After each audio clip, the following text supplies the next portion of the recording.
so this is our data logbook. You want to log in here after you milk each goat. You can do it after you let them out so they don't get finicky. So inside here you have the log sheets, and you have the name of each goat and a short description of what they look like. So it says alfalfa, it doesn't have horns. And so you want to make sure you log in the right spot because we're trying to keep track of how much milk we get from each goat. So after you milk each goat, you're going to go in here and just write the number of cups that you get. There are also pictures in here of what each goat looks like in case you forget who's who. The other things you're going to log in here besides milk amount are the time, who you are, of course, who you're subbing for if you're subbing, any extra chores that you did, and any notes that need to be made. We try to milk about 12 hours apart, so somewhere around 7 in the morning and 7 in the evening is great. Okay, the final thing you do after you milk all 3 goats is clean up. So there's a couple things you want to clean. You want to just wipe out this bucket that they get their grain in, as well as the test cup. Pour out any milk in there and clean it out with the warm water and paper towel that you brought. You want to pour the milk out outside, not in the milking room. And this won't be completely sanitary, but that's okay because it's just for testing, and you wash your hands and the udders after you touch it. So that's okay.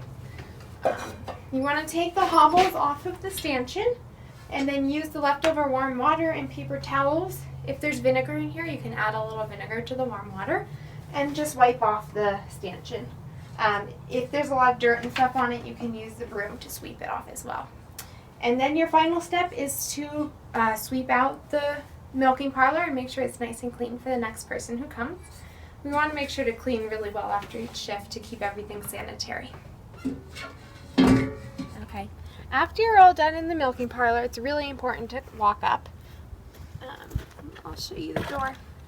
This latch here, the goats are able to open. They're really smart and they figured that out. So it's important to use one of these clips and put it in here, and that way they can't open it.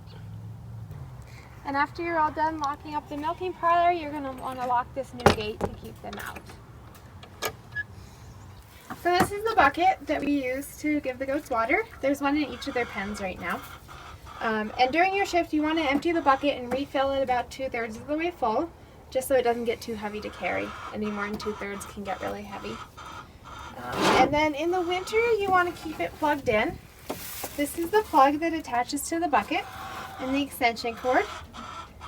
You just plug it right in, and you want to put the extra cord into the wall behind so that nobody chews on it. So when you're putting the goats to bed, you want to make sure the first thing you do is unlock this gate so that it's ready to go. You're then going to get some grass hay, and you're going to walk confidently into the barn, calling to them, and they should follow you in because you have that food. Once they're all in, you just want to close this door.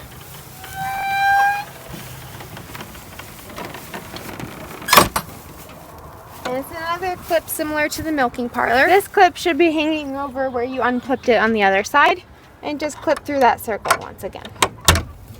Okay, if for any reason you get stuck inside the barn, there's a little string right here to the right side of the door that you can pull on, and it'll let you out. There's also one like this in the milking room. It's really important on your shift to make sure that all of the goats have access to water. So before you leave, just check to make sure all of them have access to clean water.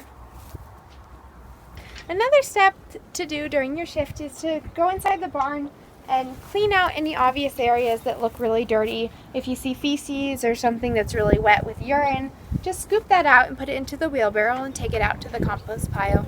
If everyone does a little bit of that during their shift, it should only take a few minutes, and then we'll keep the barn clean. When you're changing the water, you want to make sure to dump it out in one of the pastures rather than in the pen so that we don't make a mess in the pen. And you also, when you're checking the water, if there's any feces or anything dirty in the water, you need to change it because they won't drink it. So even if the rest of it looks clean, you should change it and dump it out and get new water. If you have a morning shift, you have to make sure to prop this door open.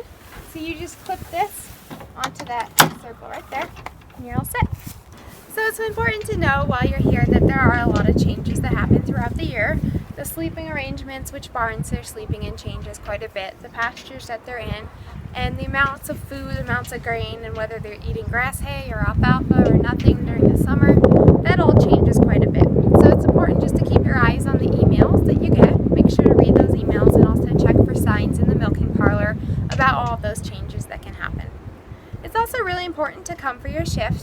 the goats get fed and put away at night and let out in the morning, and that they get milked on time.